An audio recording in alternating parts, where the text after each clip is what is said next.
ಸಿದ್ದರಾಮಯ್ಯಗೆ ಕಾಡ್ತಾ ಇದೆ ಸರ್ಕಾರ ಅಸ್ಥಿರ ಭೀತಿ. ಸಿದ್ದರಾಮಯ್ಯ ವಿರುದ್ಧ ಷಡ್ಯಂತ್ರ ರೂಪಿಸಿದ್ರ ಮೈತ್ರಿ ಪಡೆ. ಸರ್ಕಾರ ಅಸ್ಥಿರಗೊಳಿಸುವ ಷಡ್ಯಂತ್ರವನ್ನ ಸಿದ್ದರಾಮಯ್ಯನವರು ಬಿಚ್ಚಿಟ್ಟಿದ್ದಾರೆ. ಬಿಜೆಪಿ ಜೆಡಿಎಸ್ ವಿರುದ್ಧ ಸಿಎಂ ಸಿದ್ದರಾಮಯ್ಯನವರು ಆರೋಪವನ್ನ ಮಾಡಿರುವುದು. ಸರ್ಕಾರ ಬೀಳಿಸಲು ದೆಹಲಿಯಲ್ಲಿ ಕುತಂತ್ರ ನಡೀತಾ ಇದೆ. ಬಿಜೆಪಿ ಹೈಕಮಾಂಡ್ ವಿರುದ್ಧವೇ ಸಿಎಂ ನೇರ ಆರೋಪವನ್ನ ಮಾಡಿದ್ದಾರೆ. ಬಿಜೆಪಿ ಹೈಕಮಾಂಡ್ಗೆ ಎಚ್ಡಿಕೆ ಕೂಡ ಸಾಥ್ ಕೊಡ್ತಾ ಇದ್ದಾರಂತೆ. ಸರ್ಕಾರದ ಅಸ್ಥಿರಕ್ಕೆ ಕುಮಾರಸ್ವಾಮಿ ವಿರುದ್ಧ ಆರೋಪವನ್ನ ಮಾಡ್ತಾ ಇದ್ದಾರೆ. ಪರೋಕ್ಷವಾಗಿ ಎಚ್.ಡಿ. ದೇವೇಗೌಡರು ಎಚ್.ಡಿ. ಕುಮಾರಸ್ವಾಮಿ ವಿರುದ್ಧನೇ ಕಿಡಿಕಾರಿದ್ದಾರೆ ಮುಖ್ಯಮಂತ್ರಿಗಳು. ಹುಬ್ಬಳ್ಳಿಯಲ್ಲಿ ಮುಖ್ಯಮಂತ್ರಿ ಸಿದ್ದರಾಮಯ್ಯ ಹೇಳಿಕೆಯನ್ನ ಕೊಟ್ಟಿದ್ದಾರೆ. ಸಿಎಂ ಸಿದ್ದರಾಮಯ್ಯನವರಿಗೆ ಈಗ ಸರ್ಕಾರ ಅಸ್ಥಿರ ಆಗುವಂತ ಭೀತಿ ಕಾಡ್ತಾ ಇದೆ.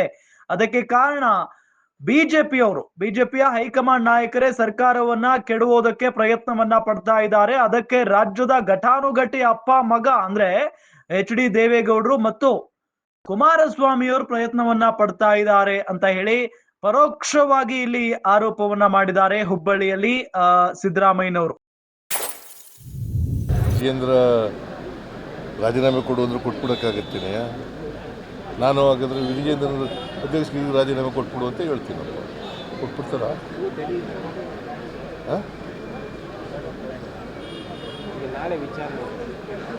ನಾಳೆ ಆರ್ಗ್ಯುಮೆಂಟ್ ನಡೀತದೆ. ನಾಳೆ ಆರ್ಗ್ಯುಮೆಂಟ್ ಆಗಲಿ, ನೋಡೋಣ ಏನು ಹೈಕೋರ್ಟ್ ಏನು ತೀರ್ಮಾನ ಮಾಡ್ತದೆ. ನನ್ನ ಪ್ರಕಾರ ನಾವೇನು ತಪ್ಪು ಮಾಡಿಲ್ವಲ್ಲ. ಸರ್ಕಾರದ ವತಿಯಿಂದ ರಾಷ್ಟ್ರಪತಿಗಳನ್ನ ಭೇಟಿ ಆಗೋದು ನಾಳೆ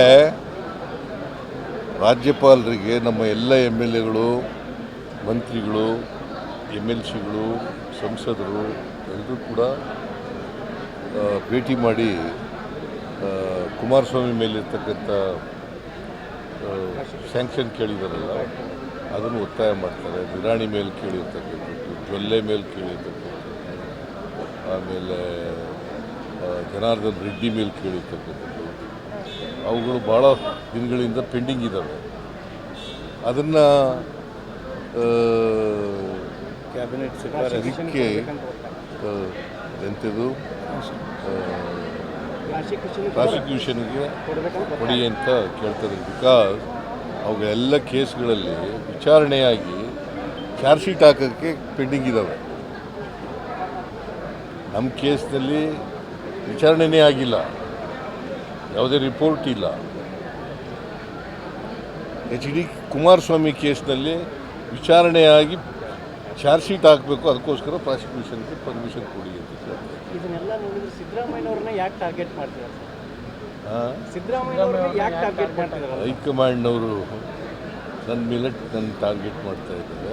ಬಿಜೆಪಿಯವರು ಮತ್ತು JDSನವರು ಇಬ್ಬರು ಸೇರ್ಕೊಂಡು ನಮ್ಮ ಸರ್ಕಾರನ ಅಸ್ಥಿರಗೊಳಿಸಲಿಕ್ಕೆ ಪ್ರಯತ್ನ ಮಾಡ್ತಾರೆ.